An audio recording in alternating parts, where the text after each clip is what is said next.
Yeah, welcome back, viewers, to this edition of Focus on Africans. We are still in the Belgian part of Amsterdam, and today we are lucky to have Mr. Stephen Osei, a travel consultant who is willing to share his ideas with us today. And please let me welcome Mr. Stephen Osei to Focus on Africans. Welcome. Thank you. Yeah, please, we start this program by asking you to tell us something about yourself. Who is Stephen Osei? I'm the CEO of Trans-Africa Travel.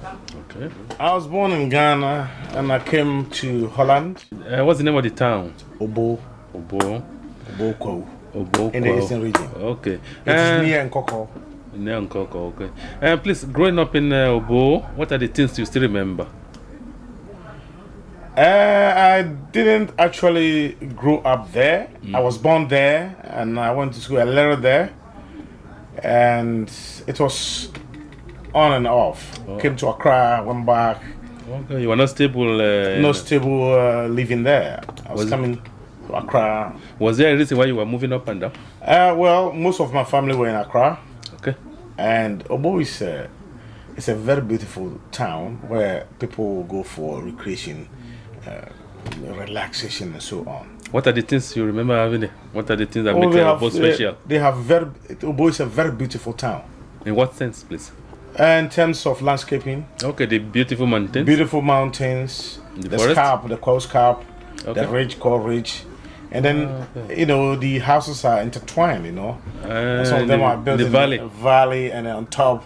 And it's so beautiful. And the houses are also beautiful. Like Europe. So it's a place you would recommend for tourism? Yes, yes. Right now, in this Easter, the Ghana government is doing something special there in the Easter area. Okay. For tourism? Yes. All right. You know, they'll go on top of the mountain and then fly on the skates and they go down hill. So you feel lucky to have been born there? Lucky, I would say lucky, but fortunate. Fortunate. Where exactly do you have your upbringing? Was it in Accra or in Obo? Part in Obo and part in Accra. What do you remember from the Accra part then? Accra is a cosmopolitan city, and you find a lot of people from all shades or walks of life in Accra.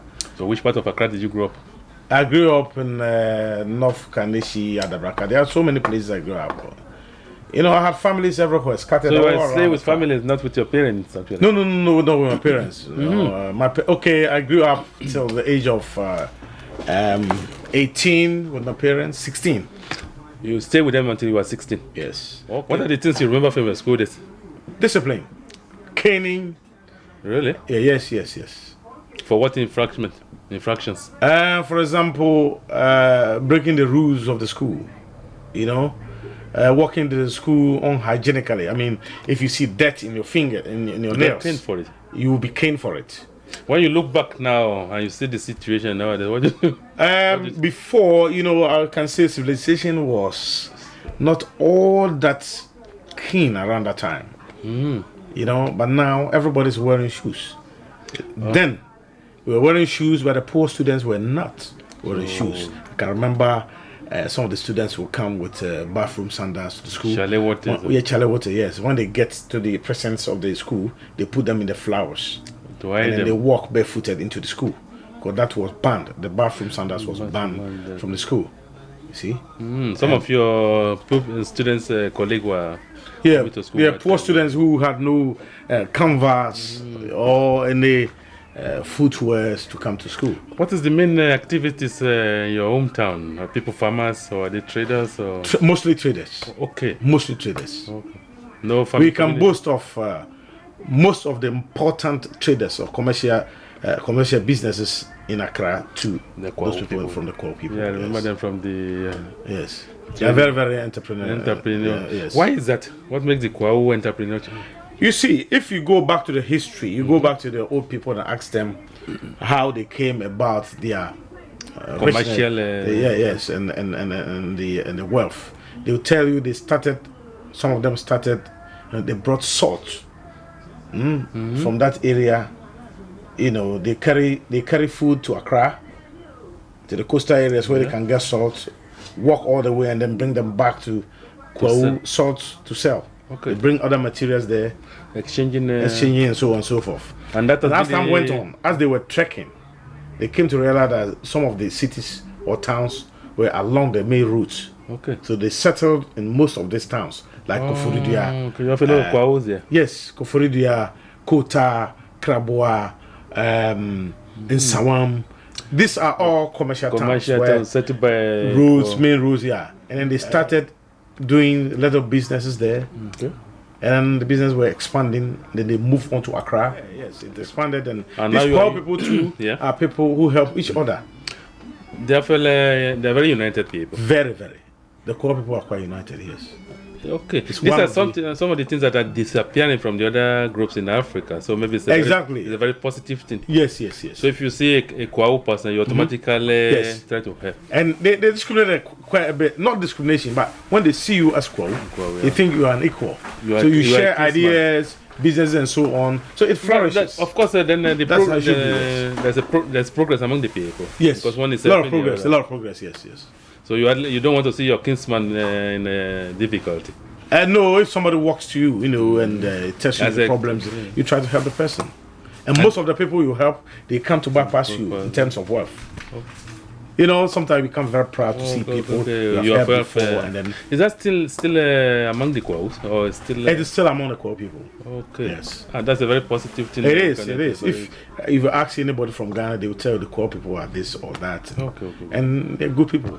Okay. I come from there, though. So, yeah. I can I boast believe of you. it. I mean, if they still have those very positive qualities. Yeah, among they them. do, they do. It's something that is disappearing in Africa. Disappear in Africa, but among the Among the Kwahus Kwaos are... still have. Okay, let's very, move to Accra. Yes. Yeah, what are the things you remember? I from finished secondary school Yeah. around Kwahu. Okay. And there are clusters of secondary schools on the ridge. Okay. Clusters of secondary schools. There are prominent schools like private secondary school, St. Peter's Secondary School. It's found there in Kwetia. It's also on the ridge. And most of these schools important. Kwahu Ridge Secondary School, Okay. where I went. And then Kwetia Secondary School, Abitifi Secondary School. Most of them, they are all on the mountain there. But you decided to go to Accra. Yes, to go. I went to the sixth form in Accra. Coming from Kwao, moving to the capital city, what were your impressions coming to a big city like Accra? I used to go to Accra on So it holidays. was not a and- new thing for you. It was not new to me. And I had made friends already there in Accra. Okay. So, apart from, I just fixed in, that's all. okay. Apart from Accra, which other parts of Ghana did you stay? I stayed only in Accra. Okay, and in Accra. That's all. But I've visited almost every part of Ghana. Okay. And after your education, what did you do? I was about to go to the university, Yeah. and I decided to do business instead. Because my brothers were all in business. So from secondary school already you decided on going to business. No, I was about to come to Europe Okay. or to America, but the chances were not there, I had written SAT and TOEFL that Okay. gives you the To go to entry, school. but they asked me one time to pay about $500, and I couldn't get that one. So I decided to wait. So I got myself involved in business. I got rich quickly In Accra. in Accra. Do you mind to tell us what type of business you did? We were selling a lot of mattresses and Okay. And how did you learn to phones. become an entrepreneur, if I may ask you? most of my brothers were in the Okay, business you were just already. the- So only I the just, it was easy. As I It was told you, natural for you. Call people, we are in business. So It was natural. I saw my brothers doing it. I say, I want to do it. They pushed me in. They helped you to get there. Yes. Okay. So I started doing my own business. And you made enough money to say, Enough money. I want to go to Europe. Enough money, yes. Okay. Let's talk about your Europe. I wanted to go to the US to go to university. Where I had a lot of schools there. But I said, no, I'd like to come to Europe first. And then to be a stepping stone. And then I can go to the US. So the dream was to go to America. Yes. So I came here. I thought it was easy. When you come to Europe, you can go just go to, to America. and what But happened? It's not like that. What happened? I came to Europe. First, I came to the UK. That time, there was no visa. It was visa free. Okay, from Ghana. You get your money, just buy your ticket and fly to the UK. Yeah. Yeah. At that time, So you were able you to get- didn't need visa.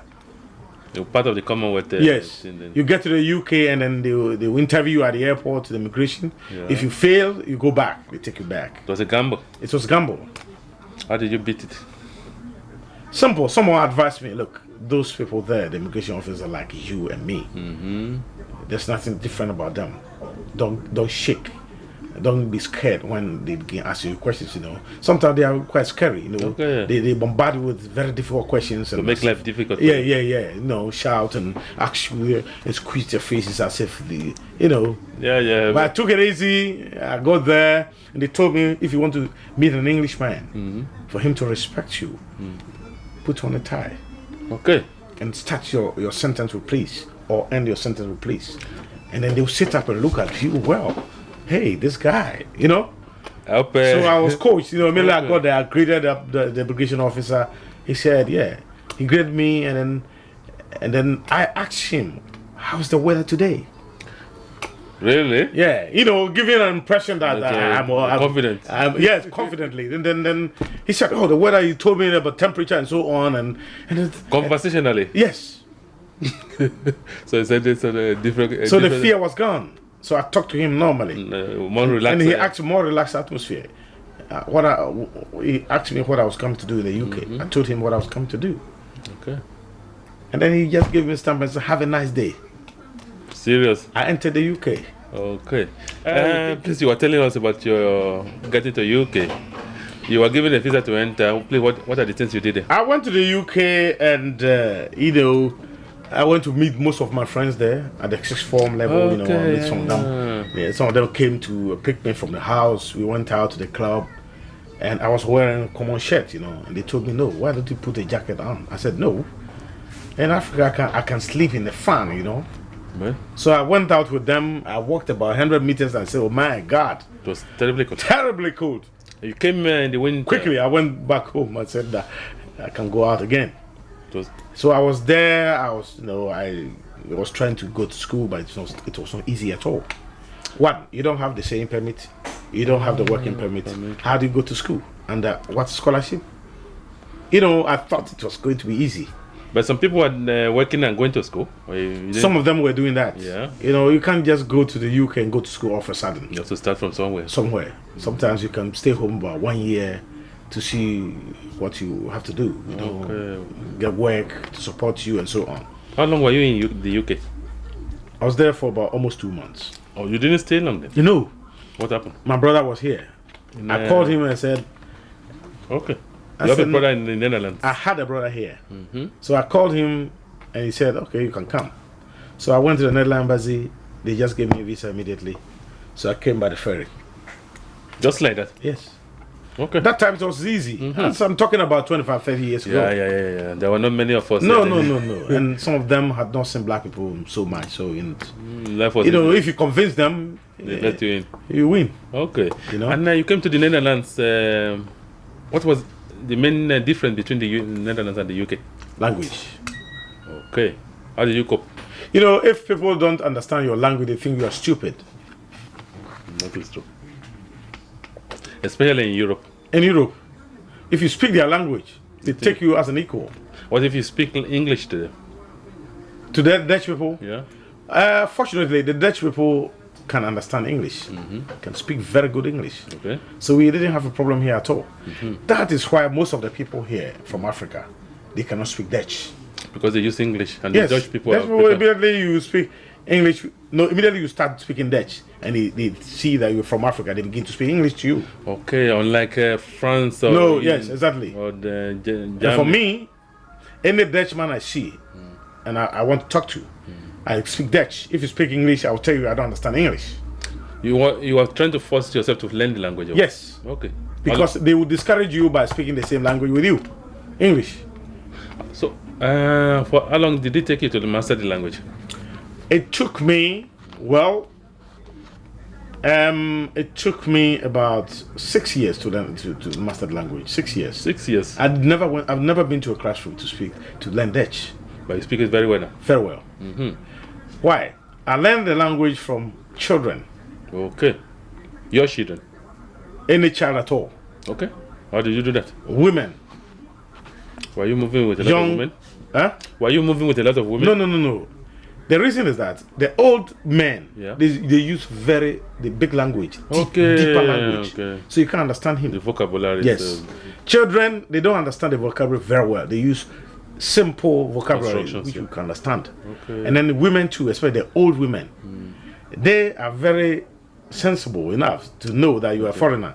So they break the language down to your level. Okay. But if you talk to the old men, just they don't talk much. You took one grammar here, one grammar here. It means a lot, and he doesn't talk much. But the women, the old ladies, you know. What are the things you remember doing when you, apart from mastering the language? How did you survive? I was doing black job. Because you haven't got the papers. No, dirty job. What about dirty job? Cleaning. Jobs that people who are staying here don't want. Okay. And for how long did you do? Moving snow. Sometimes, I worked with a company in Amsterdam North. Yeah. They produce gas. I had a job there. There was so much snow that in the yard was filled with ice. So I had a job there, my first job.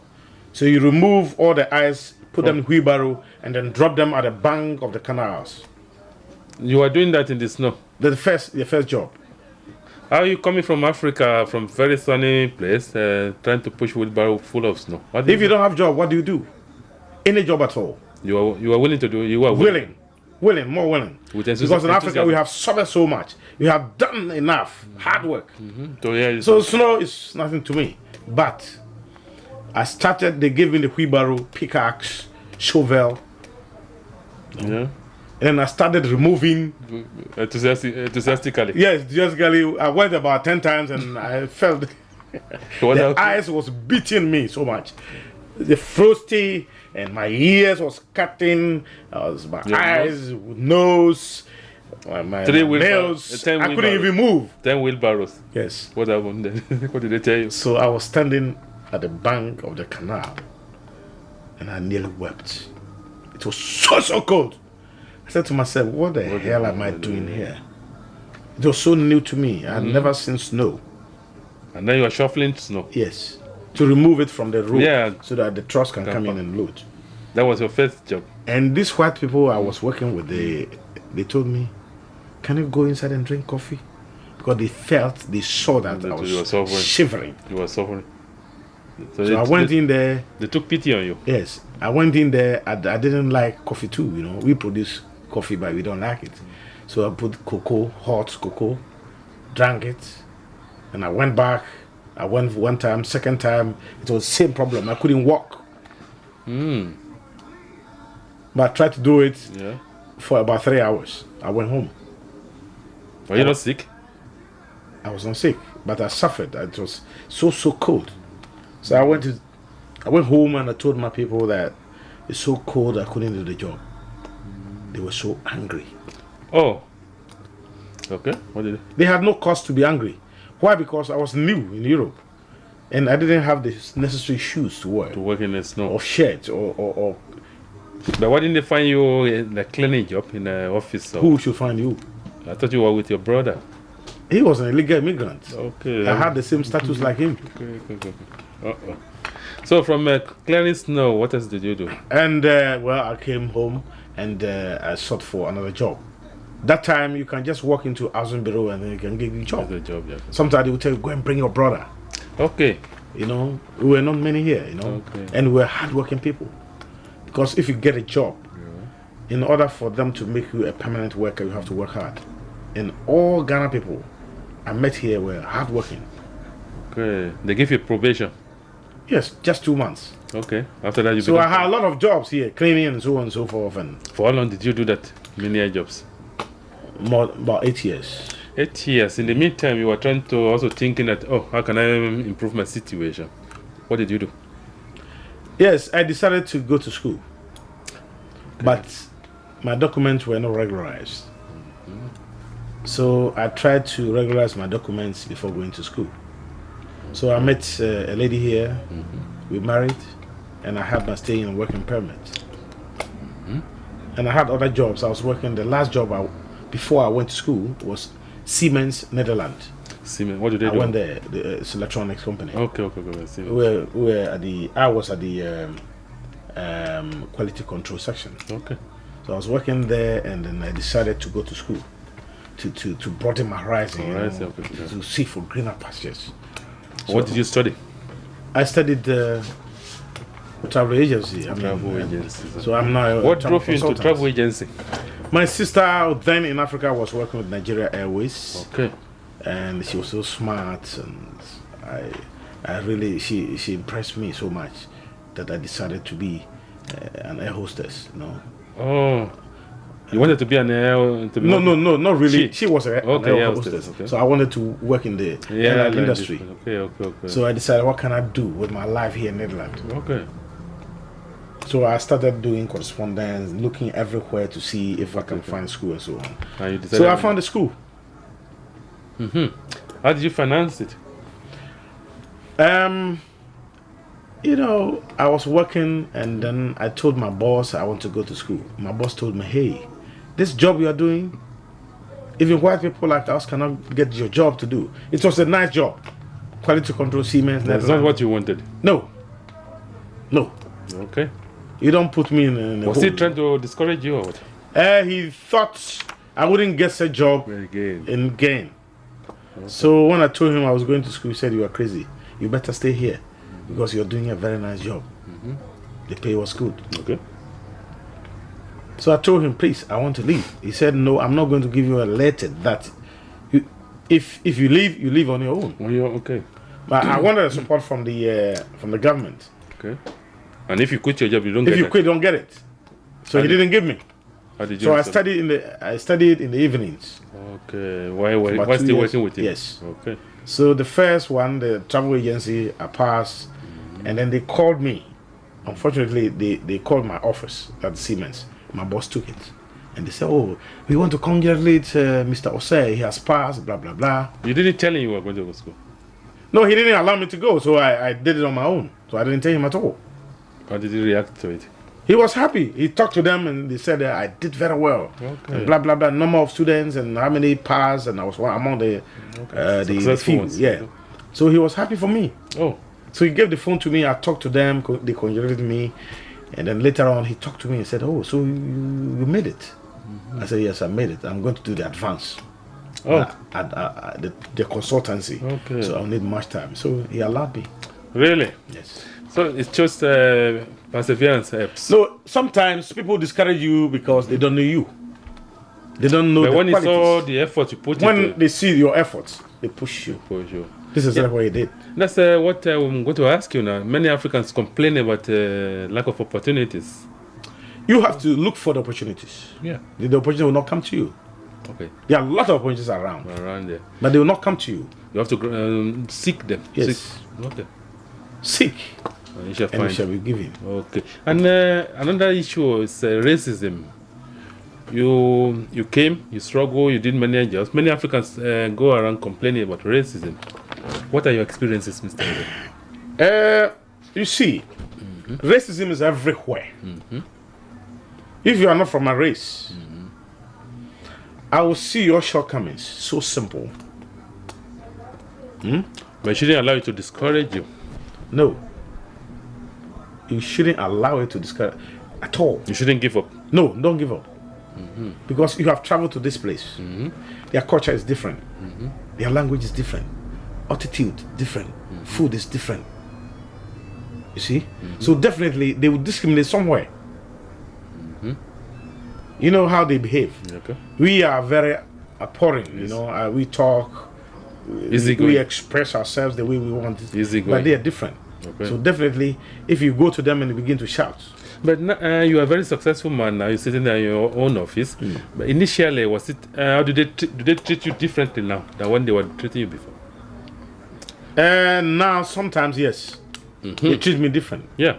They respect me anywhere I go. They don't consider you. Especially sometimes you go to them and then they begin to talk the way they want to you. Immediately you open your mouth and they hear you. Oh, they sit up. But the initial attitude is to put you down. To put it down, yes. I've had a lot of problems with the KLM myself. You know, Can you share them with us? Yes. Once I went to the KLM, I had checked the rules. I'm a travel agent. They didn't know. I went there. There was one client who came to me and He wanted the date change. So I looked at the rules on the computer and said, okay, I can do it from. The person came from Nigeria. Okay. What I could do is to go to the airline. He had been to the airline. They discouraged him. He said, no, you have to throw the ticket away. Okay. He came here, I checked and I saw that, no, the ticket can be used. So I took the ticket and I went to KLM. Immediately I put it there. The lady said, no, this ticket is not refundable. It's this. You have to throw it away. I said, no. Wait a minute. Please, check the rules. The rules is saying that this ticket could be used at $50. You have not even touched the ticket. Why do you tell me this? She was quite offended. She had to go and look. And she found out she was wrong. She said, sorry. But She had to do it for me. They changed the ticket for you? Yes, because I knew what I was doing. Okay. The guy had been with them. They threw him out. He came to me, I checked and said, you can use it. Okay. So I went to do it for him. And it's not only that. Okay. Once I went to them and the lady I went there with a coupon. Coupons are given by KLM after inconveniences or delays. Okay. They give my clients some of them. And they have given a law that you cannot prepare tickets with the coupon in your office.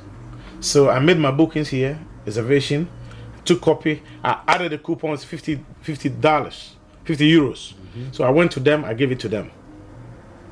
And the woman told me, no, we are not going to accept this. I challenged the woman. I said, what's the meaning of this coupon?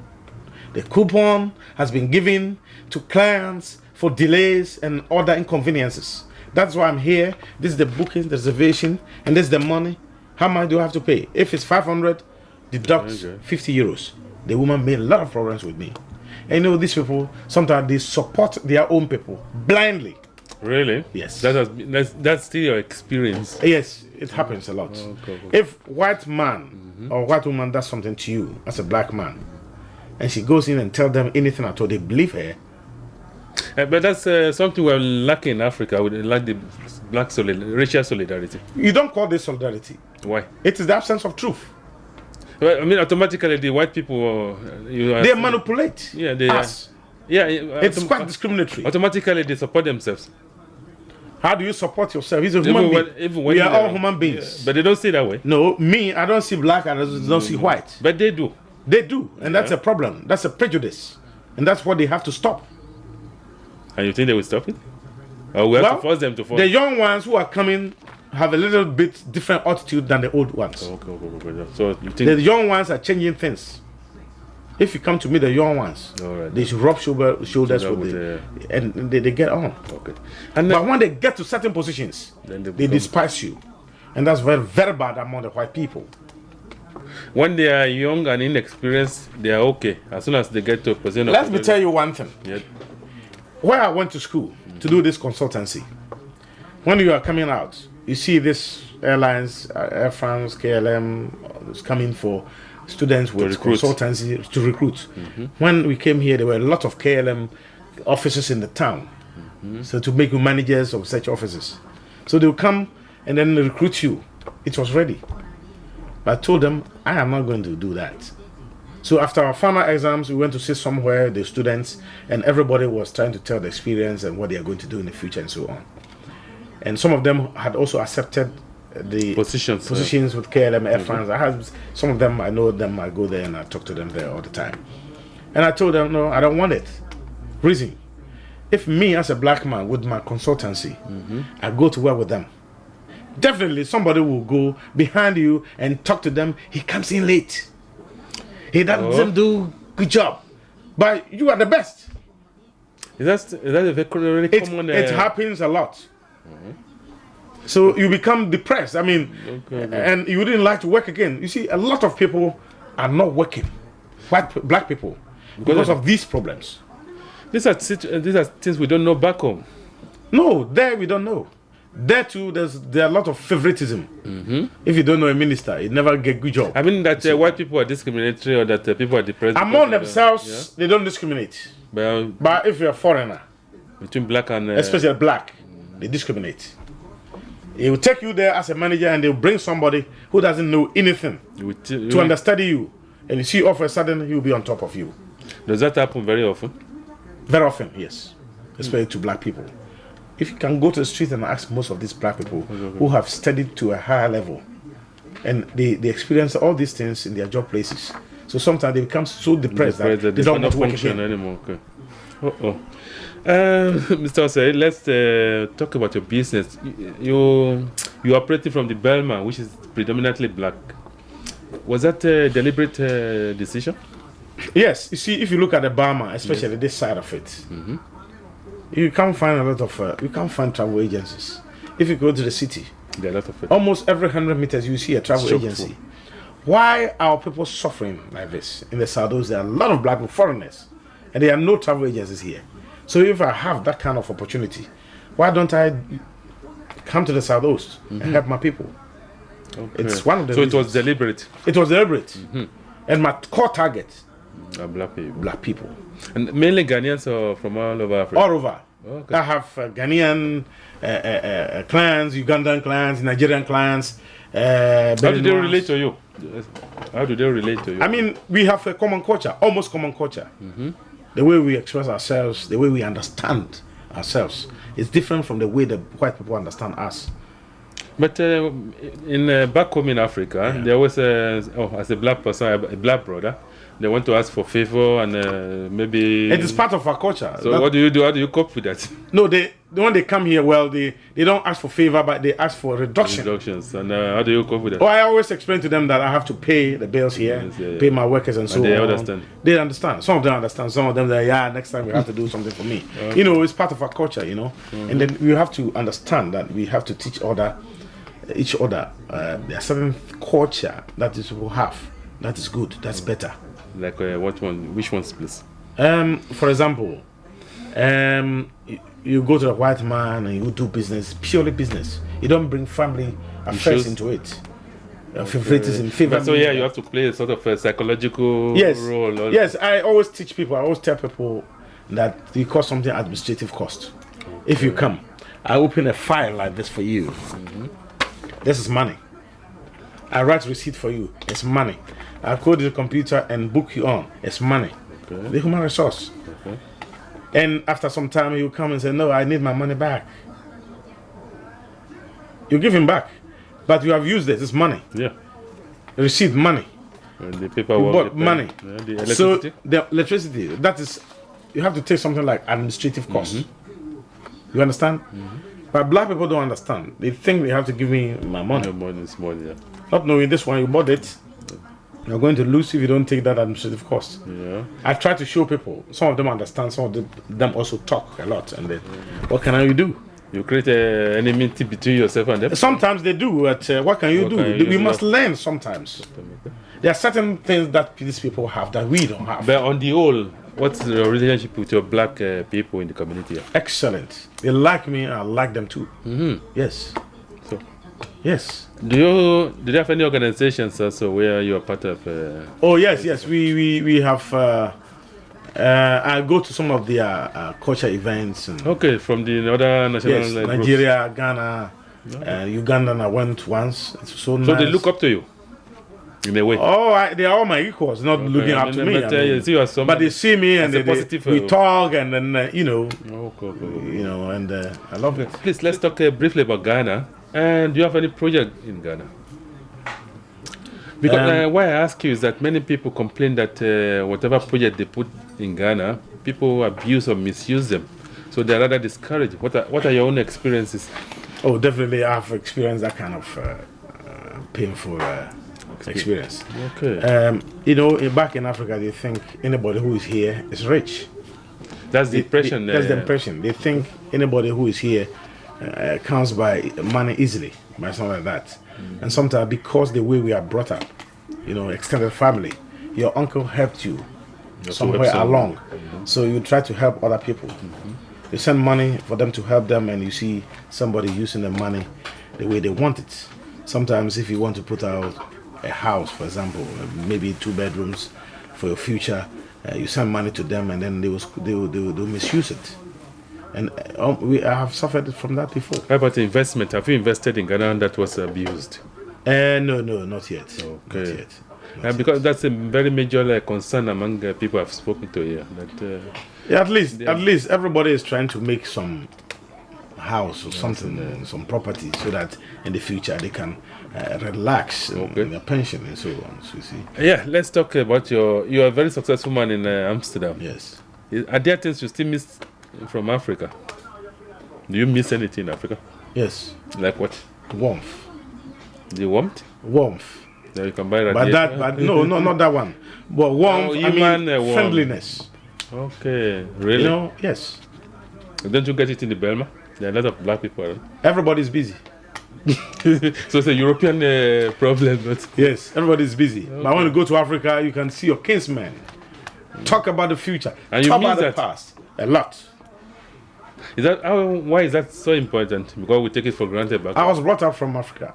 Yeah. I was brought up in Africa. Nowadays we take it for granted and No. I don't take it for granted. Because you are in Europe. Yeah, because I'm in Europe. Okay, so when you go to Africa, you feel more relaxed. More relaxed. I see friends that I've not known for a long time. I've not seen for a long time. We talked about the past, the school days, and so on.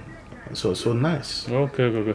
How did they look at you then? Some of them will look at you as somebody who has been to a white man's country, and your ideas are probably changed. How you speak, how you relate to them. You know, there are so many things that if you stay here, you know, it becomes different. Okay. For example, in Africa, you see an old man chasing the sun outside, running after him. I will not do that because we don't see it from here. Okay. I'll wait for the child to come home. You see, these are some of the things, you know. Yeah. There are so many things. You know, Africans, I can walk to your house, come bail you, come and eat with you. No problem. You can't go to a white man like that. Well, can't you go to a Ghanaian or a Nigerian friend house and bail him? Yes, you can do that. Yeah. It's our culture, yes. Okay. They accept it. They do. But if a white man... A white man, they would never... No. If the white man, the mother comes to him, it's an appointment, it's on paper. It's coming to stay 2 days. Let the mother stay for 3 days. There will be chaos in the house. Because you came here, you said 2 days, and you have spent 3 days already. You must go. How can I tell my mother that this? It's their culture, you know.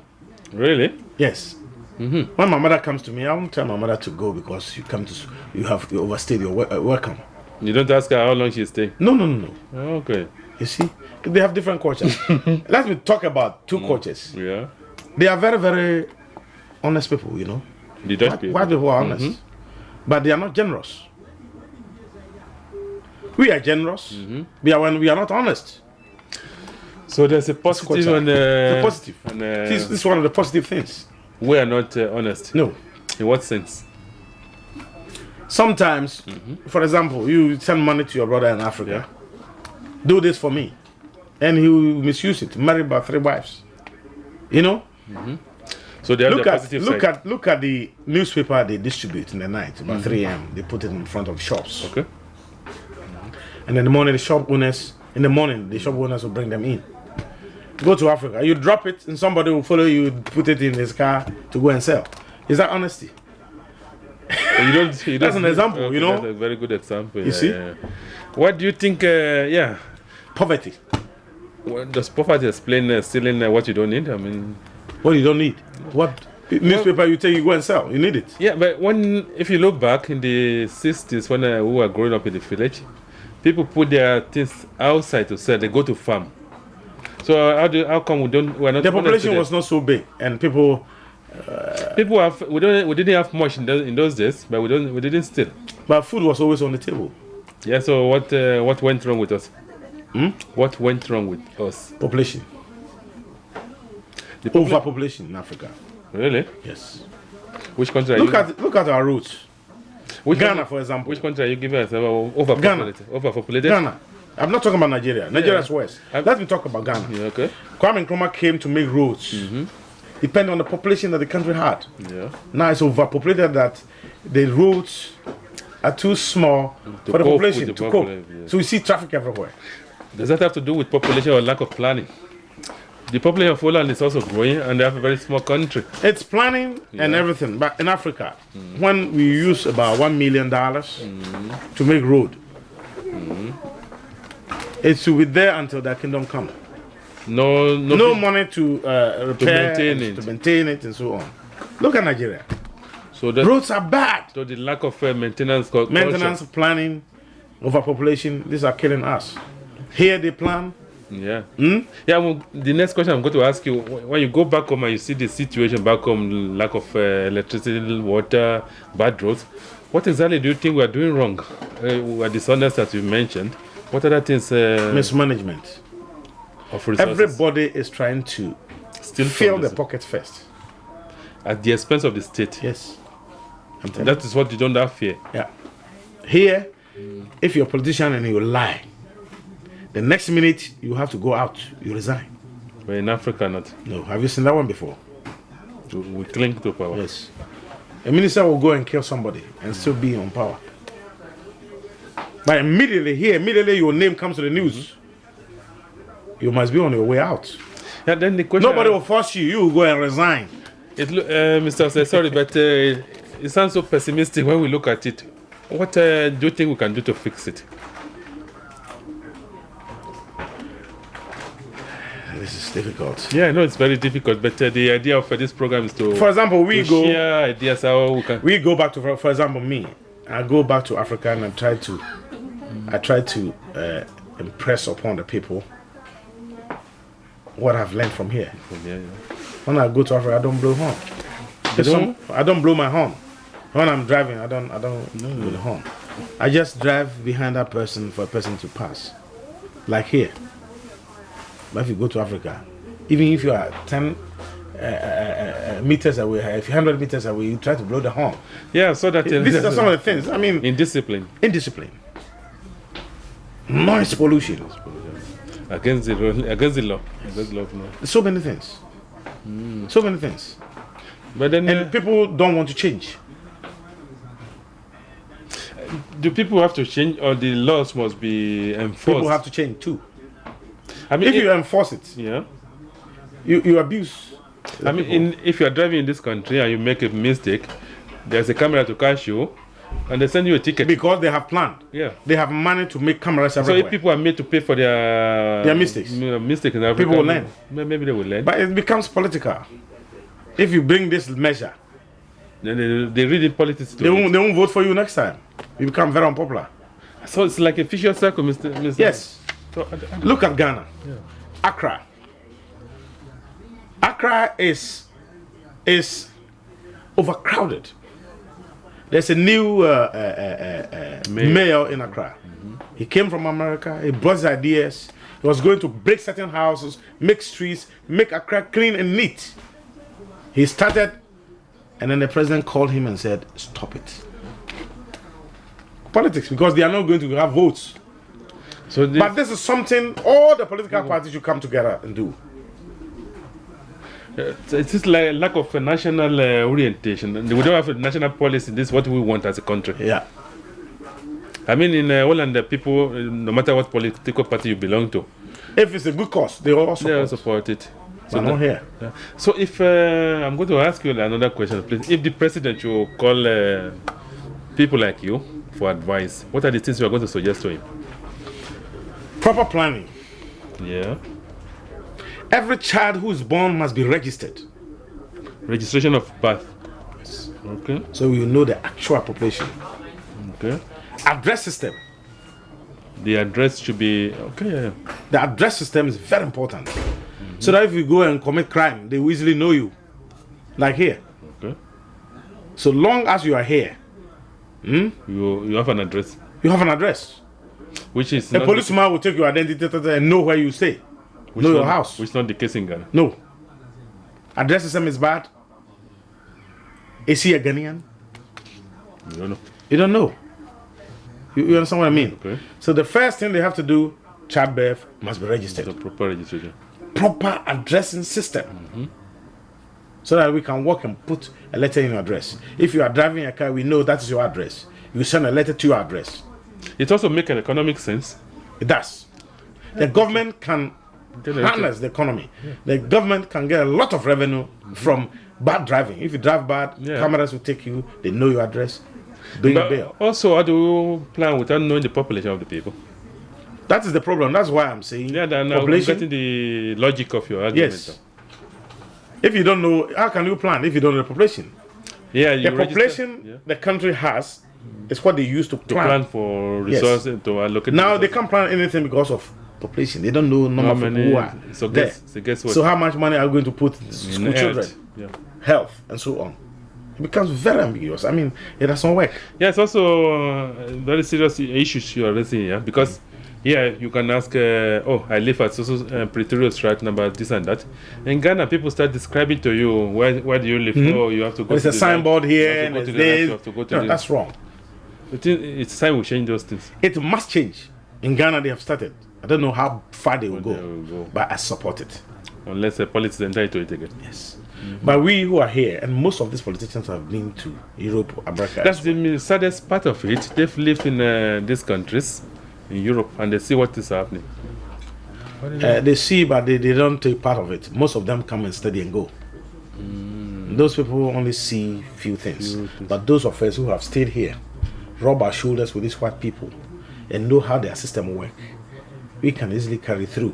Okay. Once I told a minister in Ghana that, look, there must be a ministry for diasporians. I think, was there not, this idea was suggested some time ago. It's not going far. It's not going far. But they need our ideas.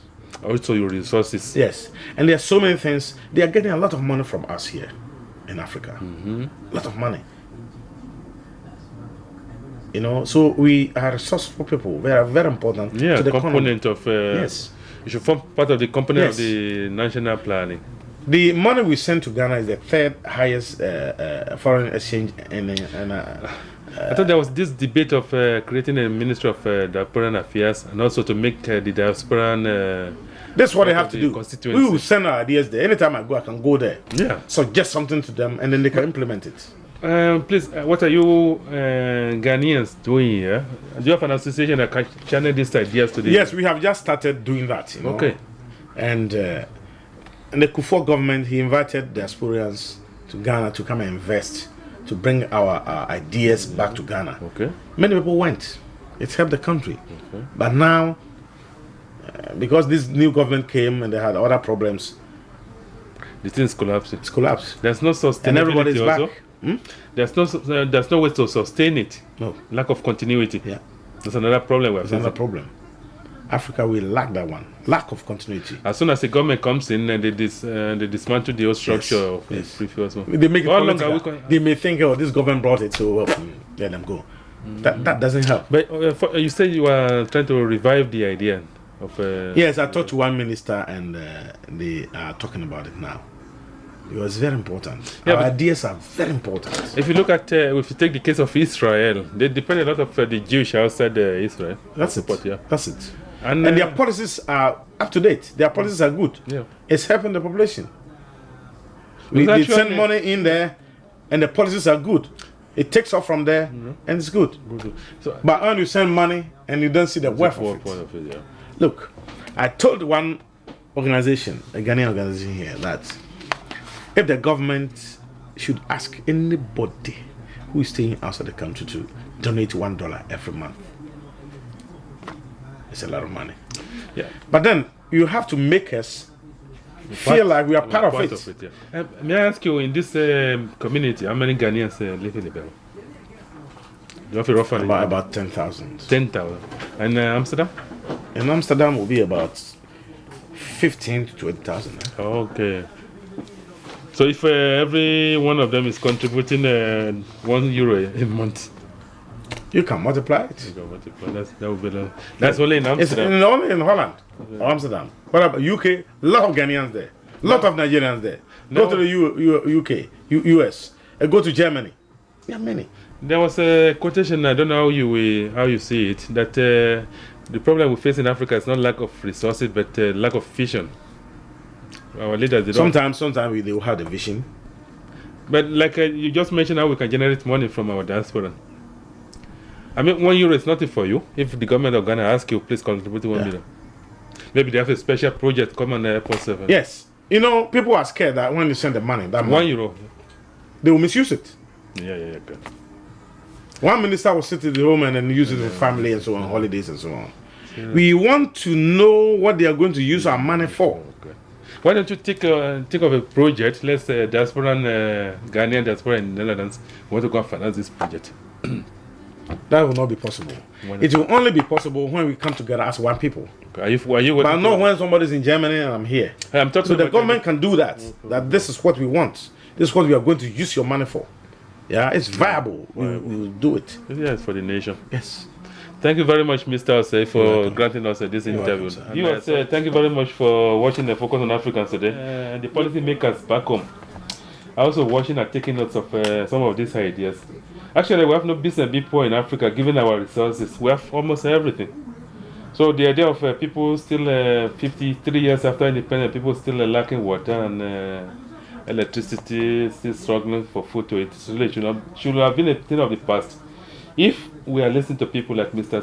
Stephen Osei, who are prepared to share their ideas with us. The program is Focused on Africans. My name is Femi Akomolafe. I've been working with Smaila Sulemana, Maria Noboye, Remi Akomolafe, and Grey Westerfeld. Until next week, when we come away with another edition, I say, Ireo.